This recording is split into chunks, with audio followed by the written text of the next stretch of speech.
Ladies and gentlemen, may I have your attention, please?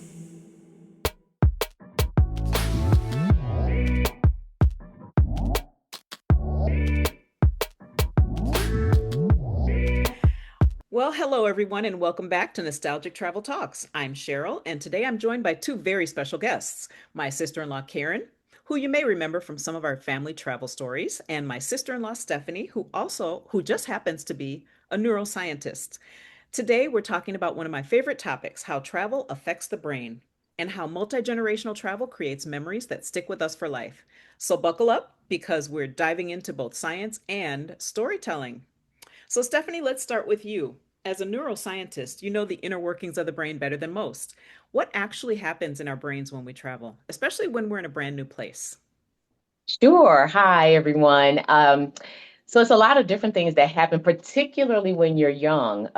When you are exposed to traveling, it actually creates neural pathways that really open up the brain and allow an individual to be open to new experiences. So the critical age of brain development is from birth to age 7. And so where you see the most interesting changes is during those years. And it will be wonderful if children are exposed to different places, different religions, different cultures, languages, because that really pushes neural pathways and creates really strong neuronal pathways that improves learning and the development of the brain just as a whole. So it really strengthens really critical neural pathways as we, develop and grow into adulthood. Okay. Well, you know what? I love that because travel it can be not just good for the brain, but it's obviously it's fun. So it's Yes, nice to be able to do something that's fun and you're helping yourself at the same time.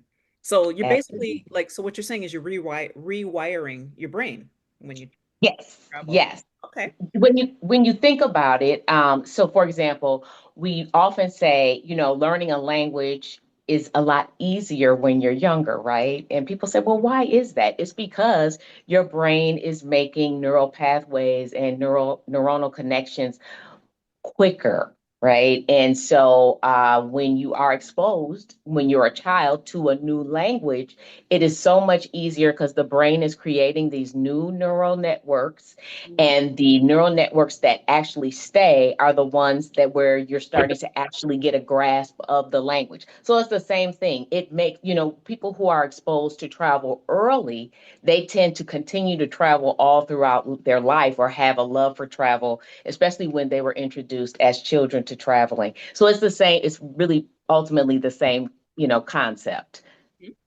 Okay. Well, on that note, Karen, can you tell me about growing up and travel in your family? Oh, absolutely. So growing up, we had the privilege of traveling often. Our family took, vacations just about every summer. Um, I think one of our very first experiences traveling was a flight to St. Louis, and we went to visit our great grandparents. Got a chance to fly, just me, my brother, and my sister, the three siblings, all by ourselves. Yeah, it was quite the experience. And it's interesting because I ended up getting into a career where I traveled, and it's amazing how just having had the experience of traveling growing up made such a huge difference in how I was able to just very quickly navigate as a traveler, um, as an adult. Mhm. So those experiences are definitely valuable in terms of making you a, pretty seasoned traveler. Okay. So you traveled as unaccompanied minors, right? We did travel as unaccompanied minors. Mhm. That must have been a fun experience. Did the flight It attendants was. you? Say that one more time. The flight attendants take good care of you, all three of you?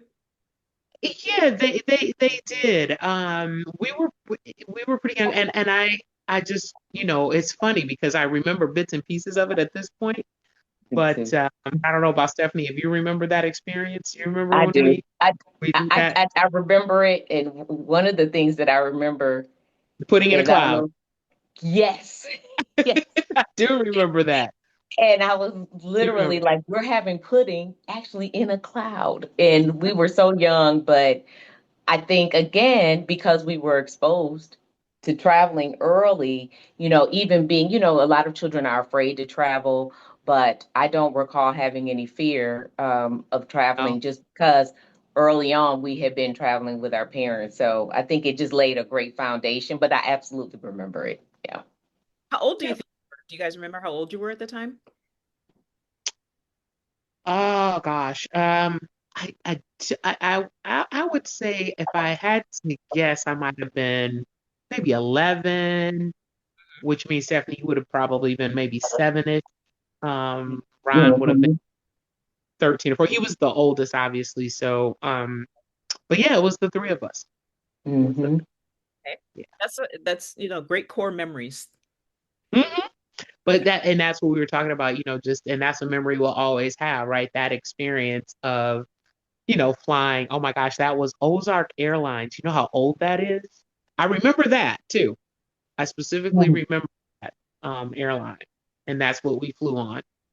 Okay. I don't think I've ever heard of them. I wonder if they got folded into another airline after time. Oh, Yeah. I'm sure they were pretty popular for a while. So, especially like in the Midwest. Okay. I'm gonna have to do a little deep dive and see if I can find out more about them. Yep. Yeah. So that brings me to another question. Do you think travel can actually make us smarter or more creative? 100%. It absolutely can make you much smarter and much more creative. I also think that it probably can actually, when the brain is an amazing organ because it really is what we call plastic. So, meaning it can heal itself.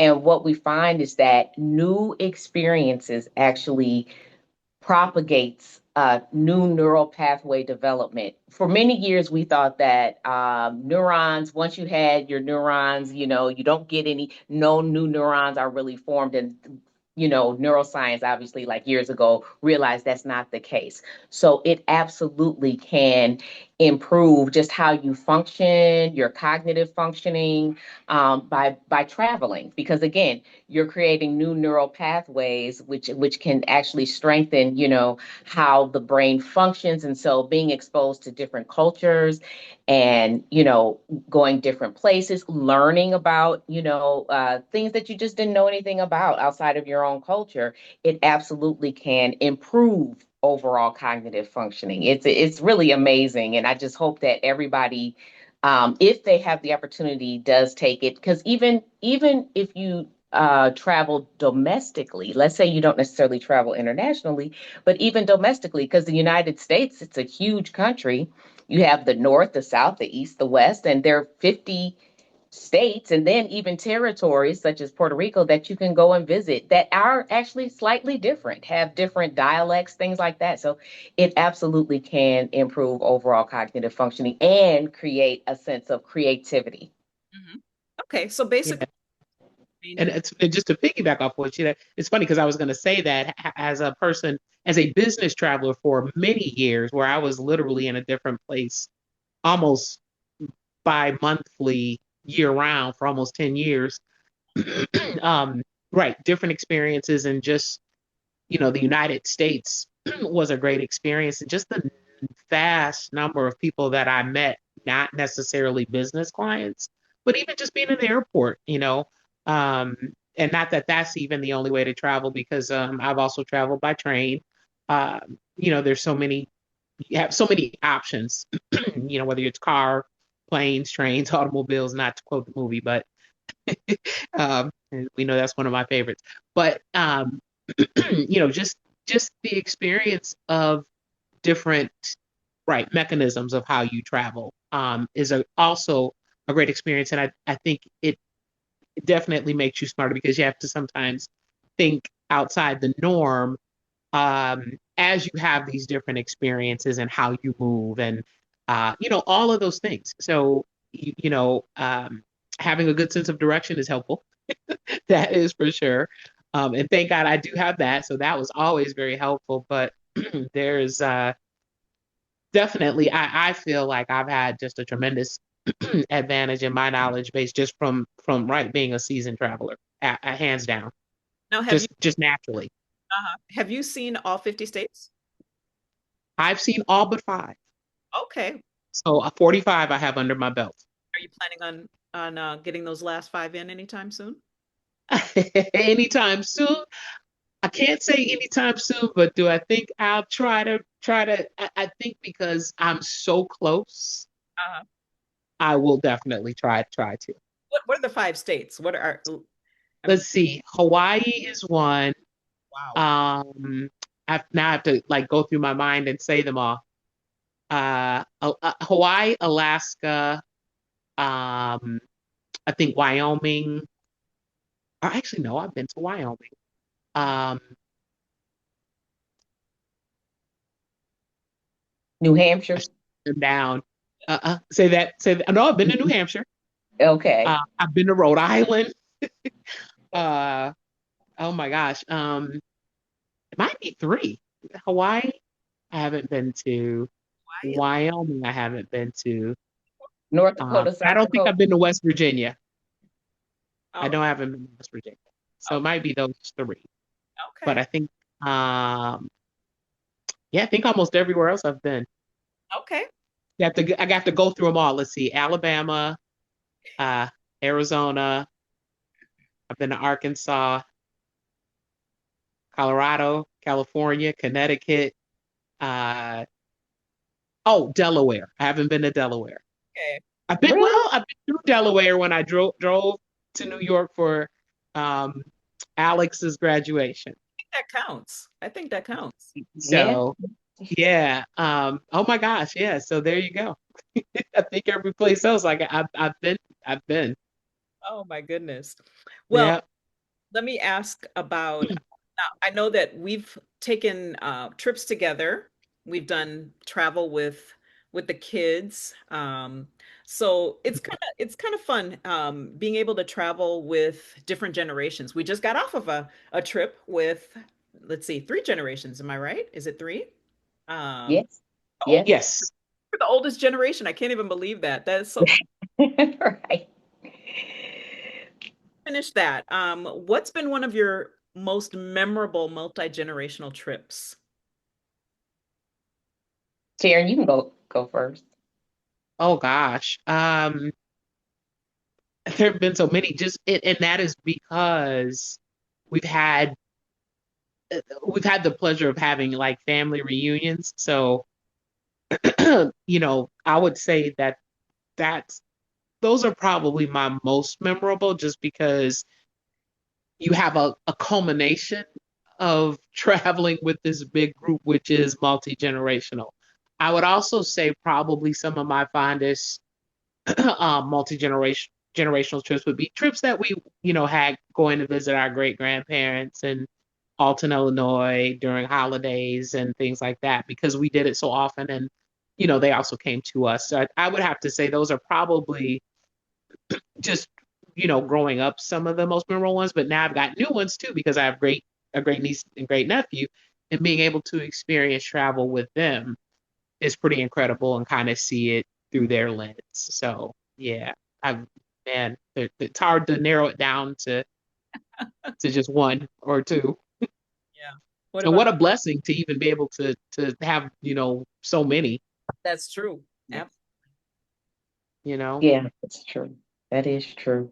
I Mhm. think I would have to say, I mean, I agree with you 100%. I mean, all of the trips to see our great grandparents, but one that sticks out in my mind from a child's perspective, or I guess young adult really, was California, going to a family reunion, and we had that was absolutely multi-generational. We had our great grandparents, we had our grandparents, we had our parents, and then it was us.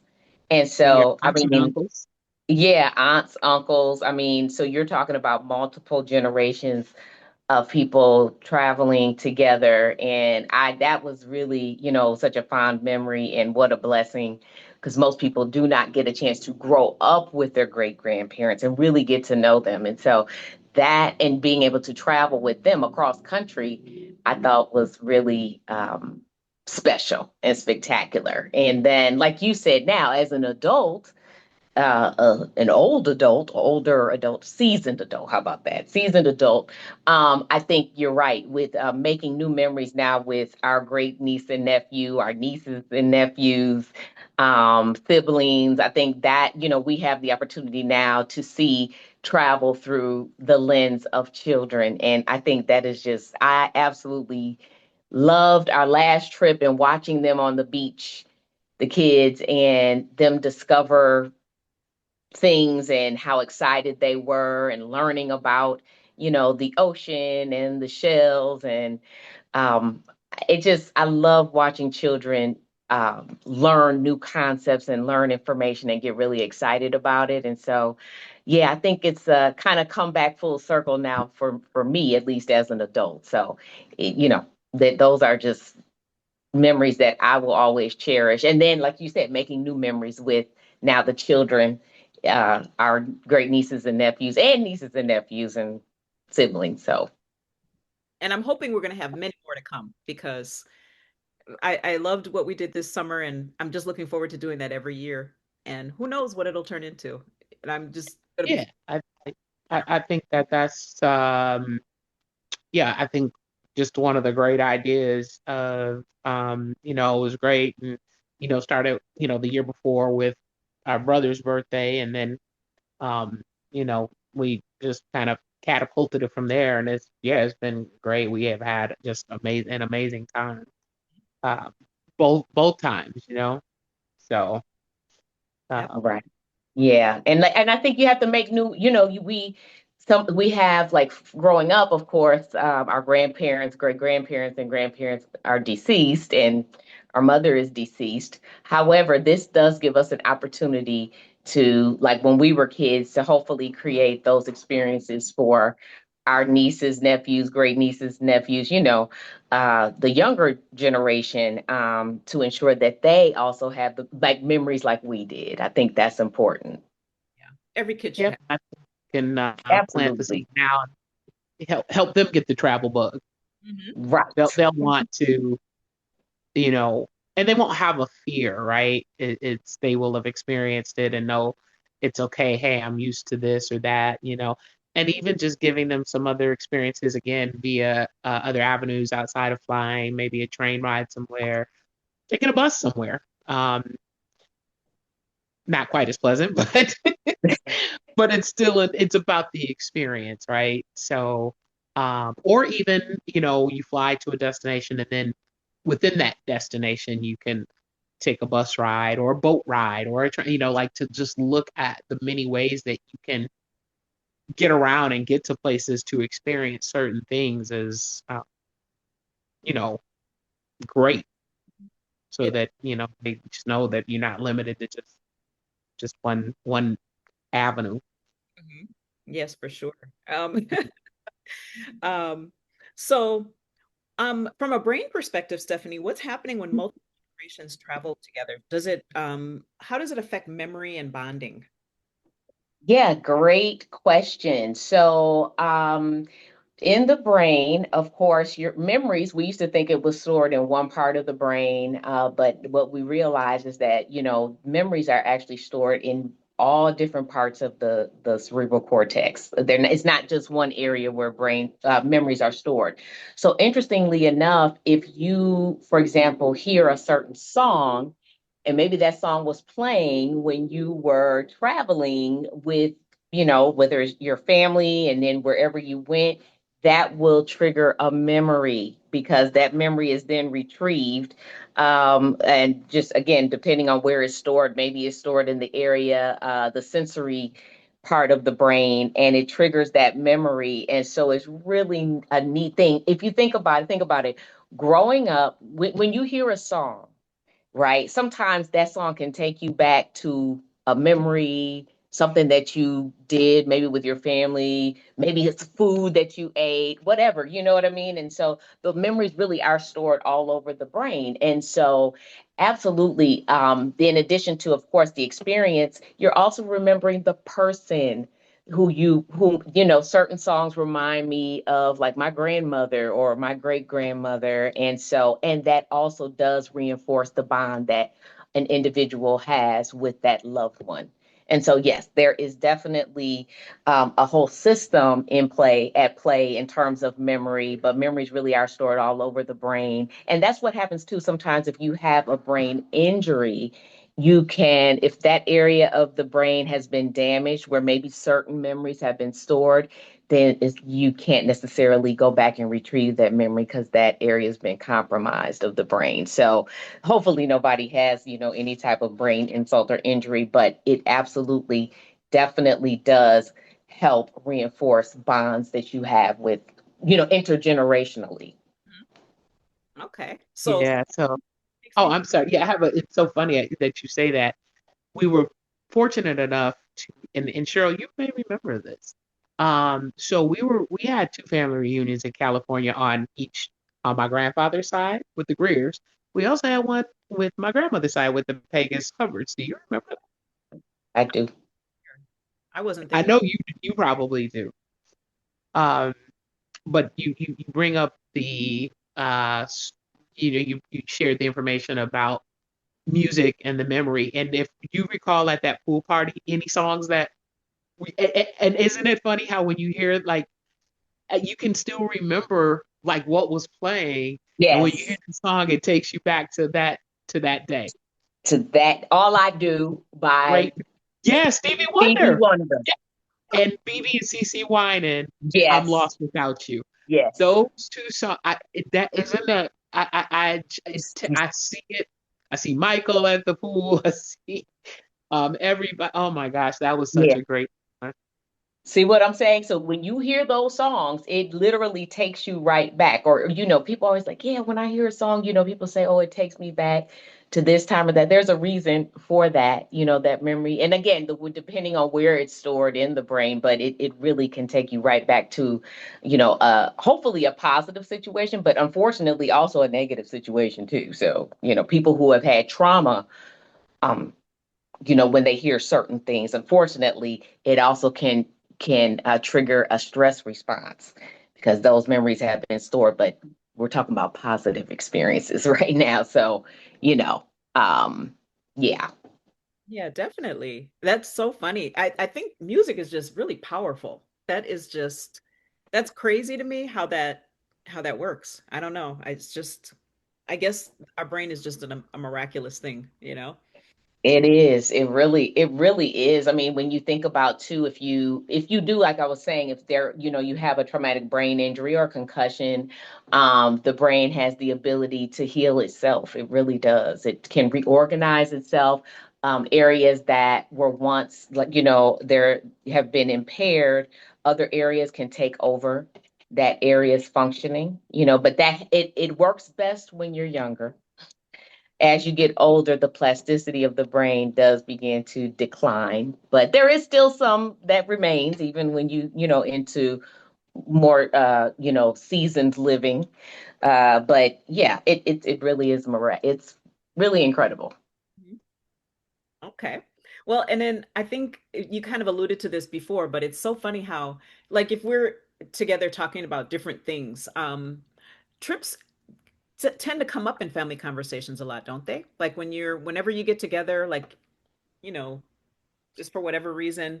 It just seems like trips always come up, and you think about all of these, these memories. I don't know what that's, for years and years afterwards. Like, for example, when you're together on the holidays, somebody will say, "Remember when blah blah blah." Um, does that type of repetition strengthen your memories? Like when you go back and revisit those stories?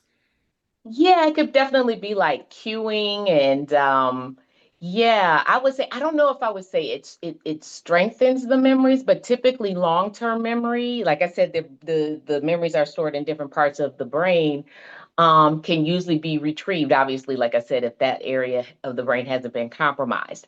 But what you'll find is that people who have dementia, for example, their issues typically, especially in the early stages of dementia, is really short-term memory, right? It's not they can remember things from 30 years ago or something that might stand out. But if you ask them what they had like to eat 3 hours ago, they might have some difficulty telling you, or yesterday. And so typically the memory center, or the hippocampus is the memory center of the brain, is a lot of times the area in terms of dementia, the Alzheimer's disease, I should say. There are different forms of dementia, but Alzheimer's disease that definitely is impacted. And that's why people who even have dementia can often remember things from 30, 40 years ago. They can remember a trip that they took with you and maybe other family members.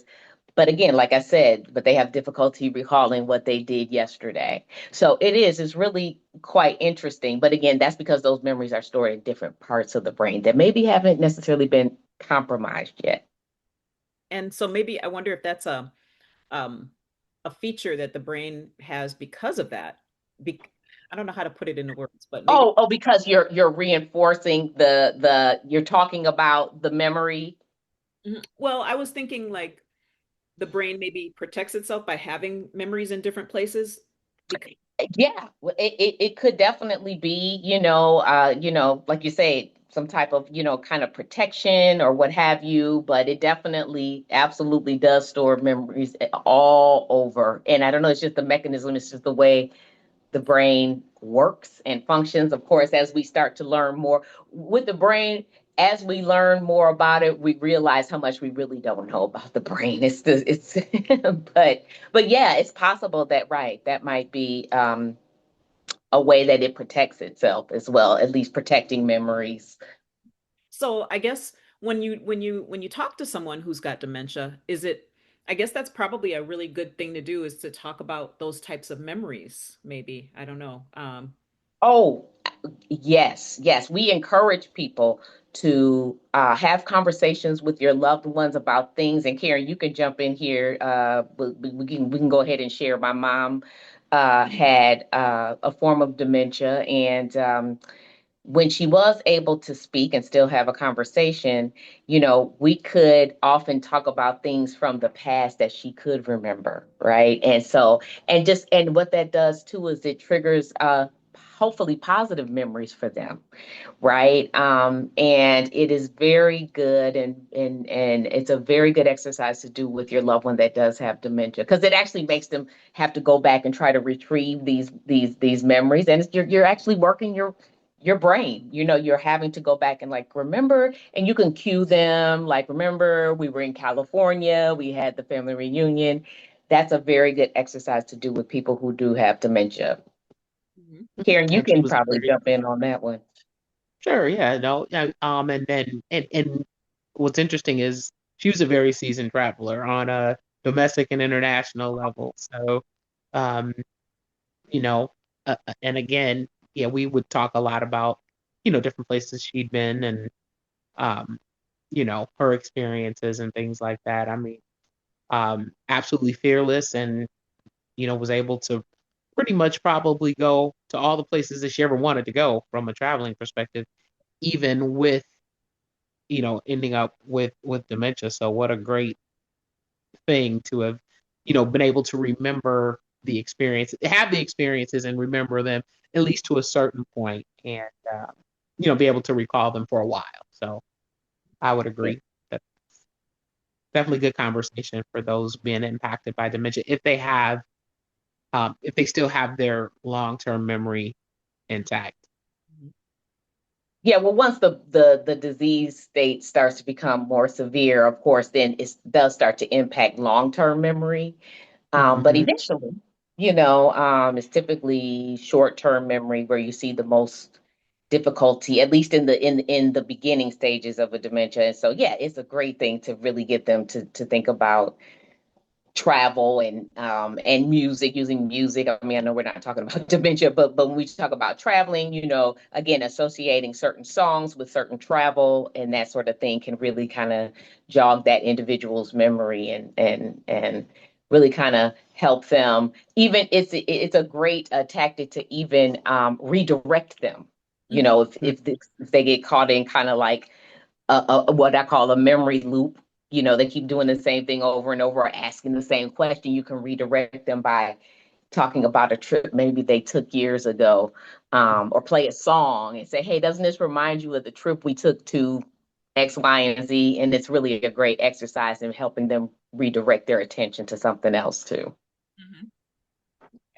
Those are all good tips for multi-generational families to use. So Agreed.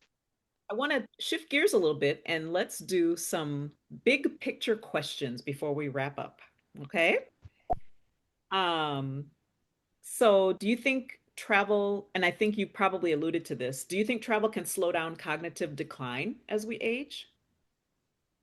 Yes, I do. Yes, I do. And let me tell you, probably, especially the intergenerational travel, of course, any travel, but intergenerational travel, because what it does is, like we were talking about creativity and learning new things, it's the learning new things that creates the most steadfast or strongest neural pathways and neural connections. And that is extremely important to your overall brain functioning. So it is very, very important, and can be like provide support for what we call cognitive reserve. And so travel is very important, very beneficial for, you know, cognition and cognitive functioning and hopefully aging well. Okay. And so, yes, the answer to that in a short form is absolutely. And you're talking about everybody, not just people that are suffering from dementia. You're just talking about adults. Just adults in general, children, adults, adolescents, anyone, but at 100%, it is extremely beneficial to overall, brain health, which is to travel and one of the things that it helps do is the social aspect. There are a lot of studies that show one of the most important aspects of maintaining cognitive functioning is social connectedness. Mhm. Lots of empirical evidence, lots of studies. And so traveling is just one of those things. And it could be really, really important. And that's why I said definitely intergenerational Mhm. Absolutely. travel. Yeah, and I think what would be really interesting would be based off of the last intergenerational trip that Aaron and Jaden both just experienced, just particularly with Jaden, would be to ask him, you've been to Florida twice. What do you think? What do you feel are the biggest differences in terms of what you saw between Jacksonville and Henderson, Nevada, like where you live? Mhm. I'd be interested to know what he would say. If he thinks the people are different. Obviously, we know one big one is the ocean, which he loves, but it'd be interesting to get his perspective, to see how what his view is of how is this place different from where I live. What do you like about it that you don't have here? Or what do you like better about where you live that they don't have somewhere else? Let me just shout out, even though you're not asking me, Waffle House and the beach. Yes, Those two things are the takeaways. absolutely. Boy, that Waffle House, y'all wore that Waffle House out, didn't you? Waffle House was like, Man, Brittany and Kia wore Waffle House out, I think, more than anybody. They want to. But you know but what? I love the fact that something that simple is pleasurable for them. Yes, So that's the beauty of it. yes. Not that much work to make it happen. So, Hmm? yeah, definitely. okay, here's another question. If you could design, and this question is for either of you, the perfect brain boosting trip, what would it include? Ooh.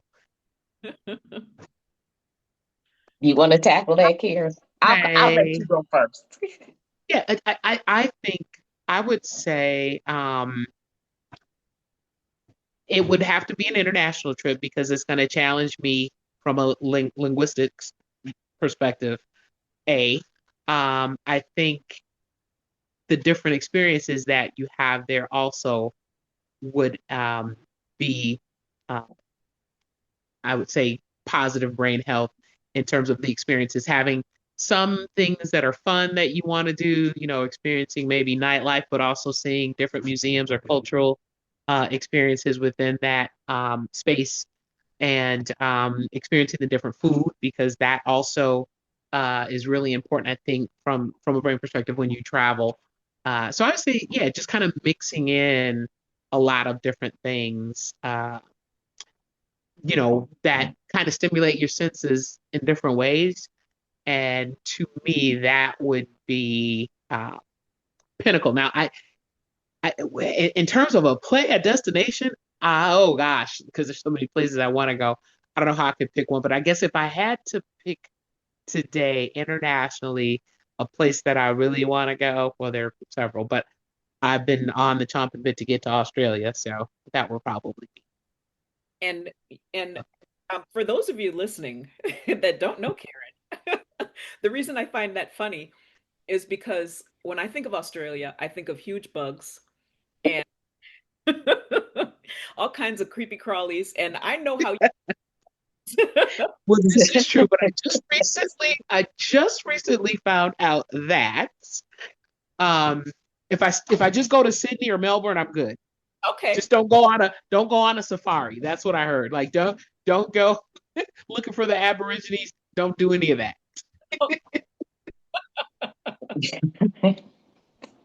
So I know my boundaries. Nice. Okay, that's a good way to do it. So how about you? Boundaries. Yeah, so I think everything that Karen said, definitely, I think all the senses, anything that's going to challenge your senses, like of taste, sight, auditory, proprioception, which is touch, all of those things, because again, that's just creating new neural pathways. When you're introduced to a new food, when you hear a different sort of music, when you go and see different types of art, when you listen to, or excuse me, when you're speaking or listening to different languages, all of these things can definitely, trigger neuronal connections and maybe the development of new neural pathways. And it, who knows, you might learn something that takes you on a completely different path. Maybe there's a hobby that you end up picking up, because you went on a trip, an international trip, or maybe it triggers, well, I went this place now, and I've learned some things about maybe a neighboring country or somewhere else, another even continent that you want to explore. So I think, and then in terms, like you said, destination, I mean, I think I would say international, because I really do believe people need to be exposed to other cultures. I think that just opens your mind up to so much more. It makes you a better critical thinker.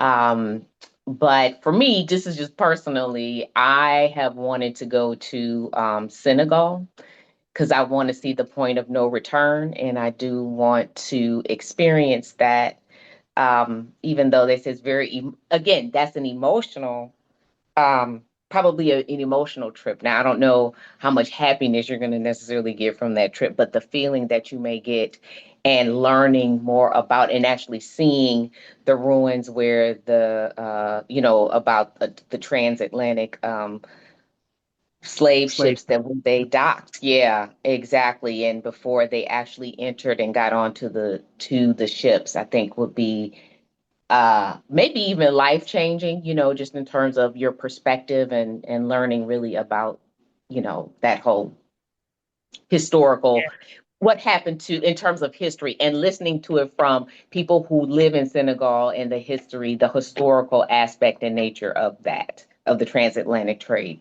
slave trade. So yeah. So I think, but again, I think it could just open up your mind, and just make you a more well-read and a better, well-rounded individual. And by the way, there is also new research that is talking about the fact that we used to think that your personality was kind of set by the age of 30, but actually there's actually new research that's suggesting that's not necessarily always the case. So I'm thinking, again, this is just me being anecdotal, bringing up anecdotal um, suggestions that maybe, having different experiences could actually mold and shape a person's even personality, because Mhm. it doesn't appear that it's necessarily completely set by the age of 30. So I just, I just find that to be interesting. Maybe somebody who was more closed becomes more open as they travel and learn more about different people and cultures, and their minds open up to other possibilities. Oh, definitely. I totally can see that. Wow, Yeah. some good things. Yeah. Yes. Um, you think of some of the most, what do you think some of the most meaningful travel moments come from? Why do you think, I'm sorry, why do you think some of the most meaningful travel moments come from things that don't go according to plan? Um, I think it's the element of surprise, right? And again, while we're talking about, the brain, it makes you have to kind of think outside the box and adapt to that situation. Um, and you just have to learn to have the attitude kind of, because things can unexpectedly happen. You can have the best laid plans and, well, um, just, a perfect case in point would be Stephanie in her most recent travel here. She got to stay a whole extra day, unexpectedly. But I think, Right.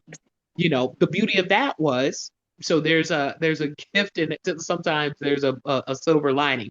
Um, and one of my friends was like, "Oh, that's great. God gave you an opportunity to spend more time with your sister.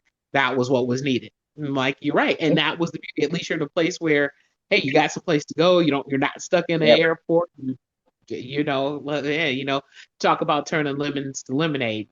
But I think it's just being able to. You just never know. It could be what seems to be a negative thing going on. There are definitely sometimes positives that can come out of it.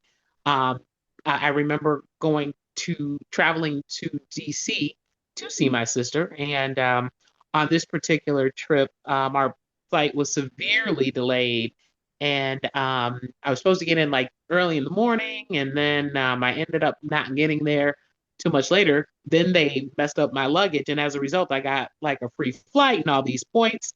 So then the next time I went, I was able to go for literally I have to pay for the trip. So there can be some positives that can come from some bad situations. Is it always fun going through it? Not necessarily, but sometimes there's a little sparkle of goodness that can come out of a bad situation when you travel. So Yeah, that's that true.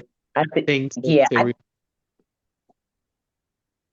Um, I was gonna say, yeah, no, very true. And I think it can, things that may not always go as planned teaches you resilience, to be resilient, and like you said, think outside of the box.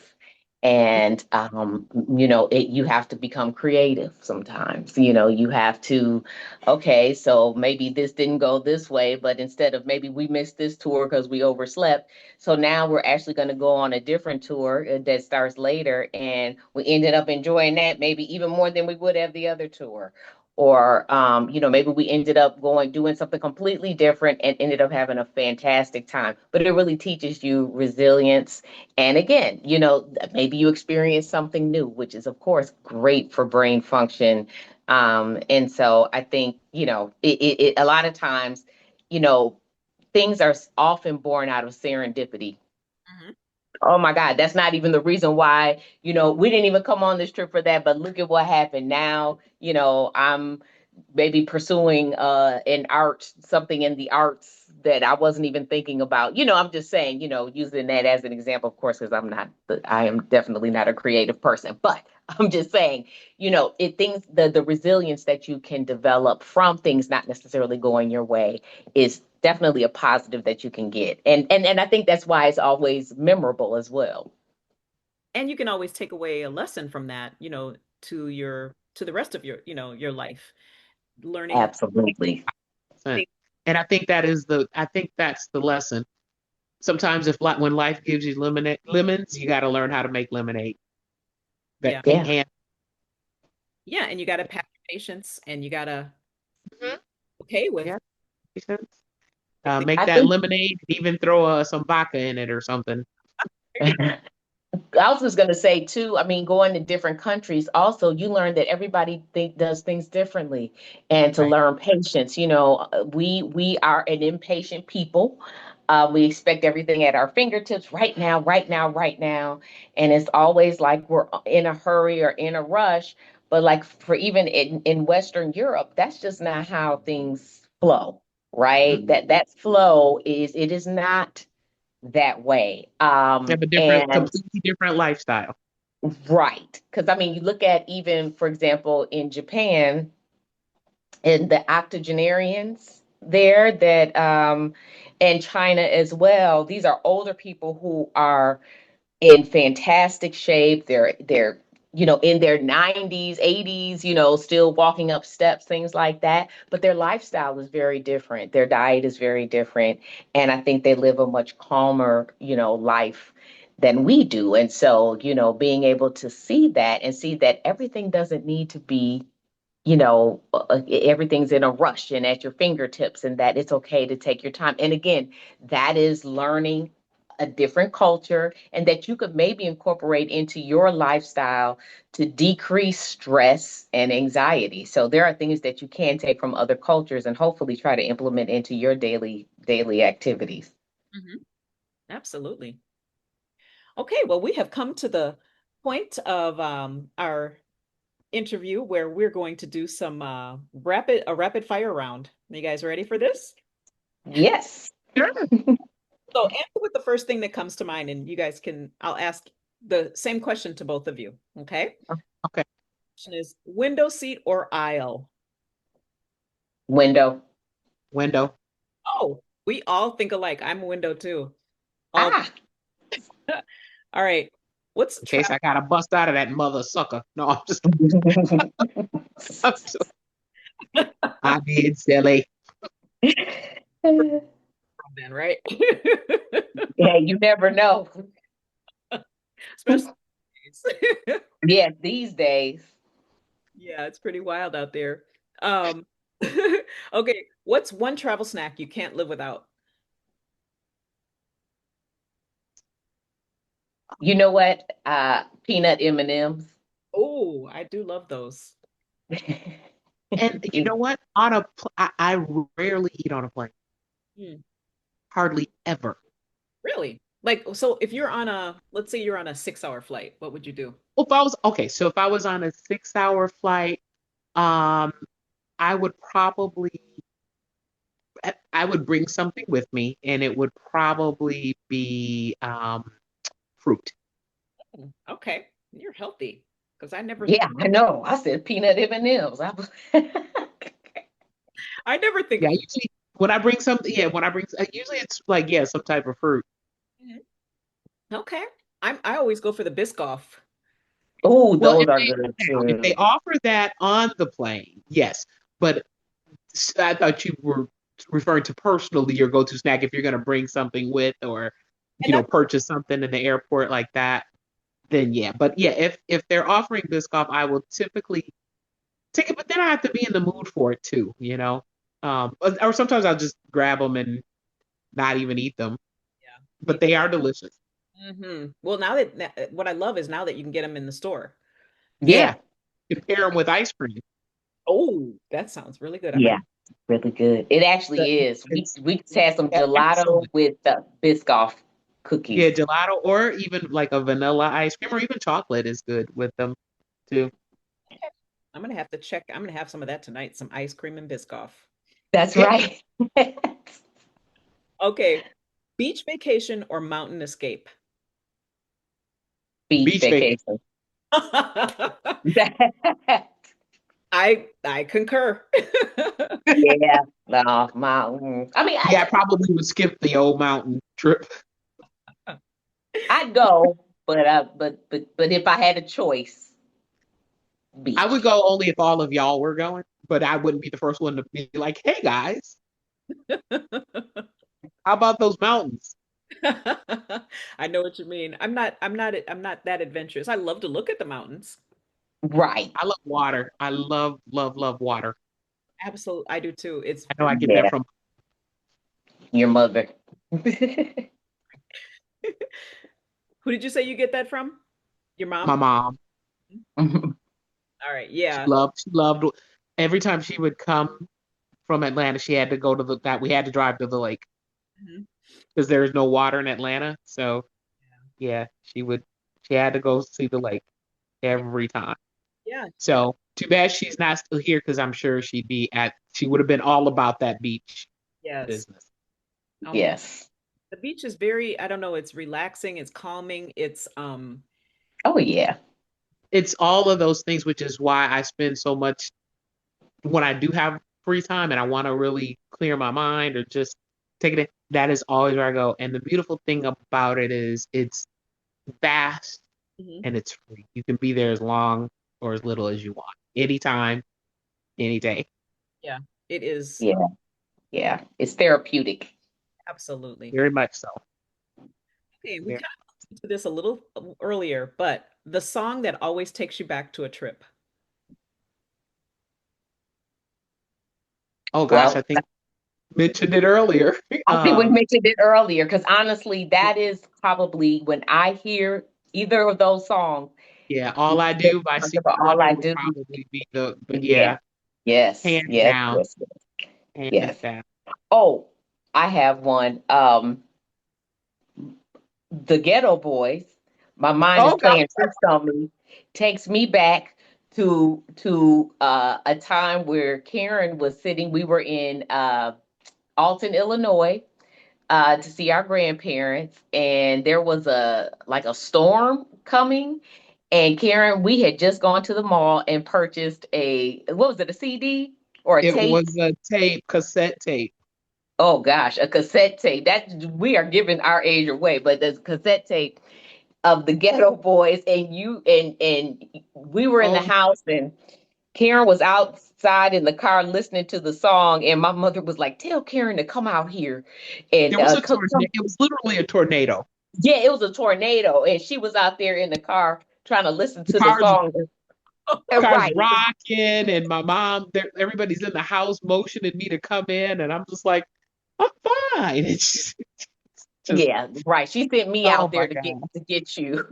So when I hear that song definitely takes me back to that trip for sure. It's a good memory. that's a good one. Yeah, that's a good one. That is a good one. You know, we were What about for you, Cheryl? do you okay, the Pittsburgh family reunion. I think it was that the Greer family? It Yes, was, and we were yes. on that boat. Um, I don't remember. You know what? This is the thing about Pittsburgh. Because of that whole situation situation with the food poisoning, um, I just have very strong memories of Pittsburgh. But I do remember Let Me Clear My Throat came on the radio and Grandma Marie. Yeah, we were on that boat tour. We were on that tour boat. We were on a boat. We I were on a didn't boat ride. know. Okay, because she that just got away with me. She kept saying, I don't know why he's She's like, saying why it does he like keep saying that? Let me clear my throat.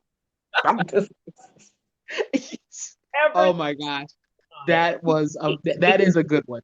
That's That's a another really good one, Cheryl.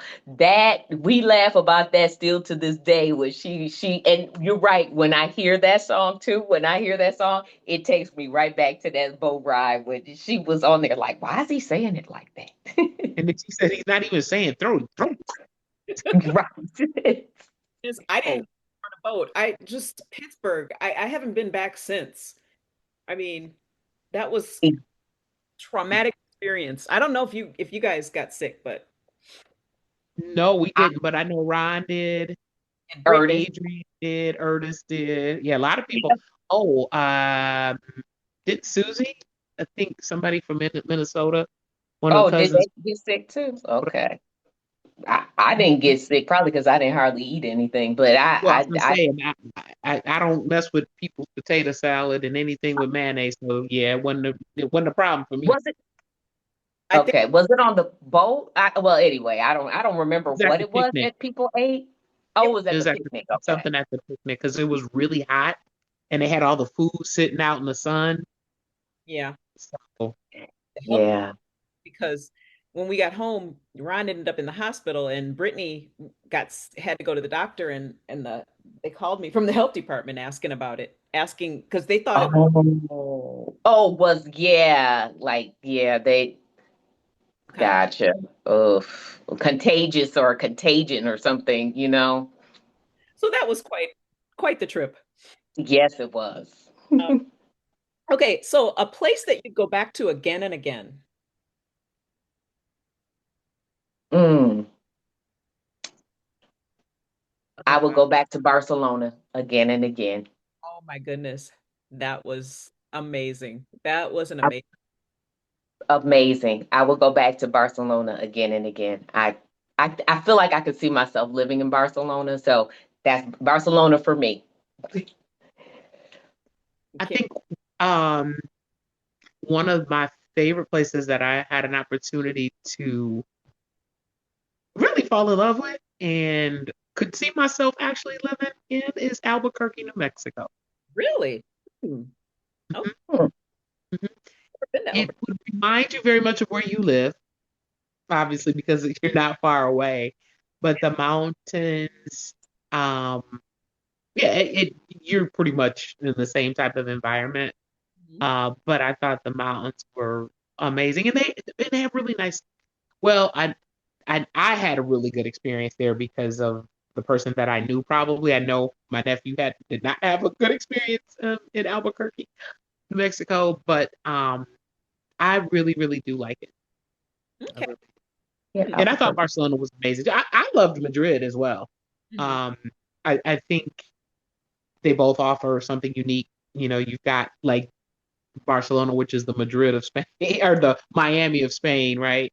Um, and we Madrid shall say is like the Milwaukee. No, It, but like not the quite. people were Well, nicer it's just in, more traditional. Yeah. yeah, Is more and Barcelona's very cosmopolitan, so yeah, yeah, very. a good way to get the old school and the new school. Definitely. Yep. Yeah. I think my heart is like if it were someplace to go back over and again, over and over, I think I could see myself going back to Madrid and maybe even living there. Ah, Yeah, yeah, yeah, yeah. yeah. I could see you in Madrid. I could see her in Madrid too. And that's Very very simple way of life. Laid back, has lots to offer. And then you've got so many other places you can go from there, right? So and I yeah, think the part of the reason for Madrid is just the memories that have been made there. You know what I mean? Yeah, That's yeah, the connection you have. yeah, definitely. Well, this has been a wonderful chat, and I'm so thankful that the two of you could join me. Oh, it's been yeah. a pleasure. It was so much fun. Yes, it's been a pleasure. And Yeah. we're just gonna big up you and in your travel and helping us go to places we had never been. So, we're Absolutely, giving grateful us to you as well. hmm for sure. For sure. We couldn't have done it without you. Well, here's to many more trips coming up. Yes. Cheers.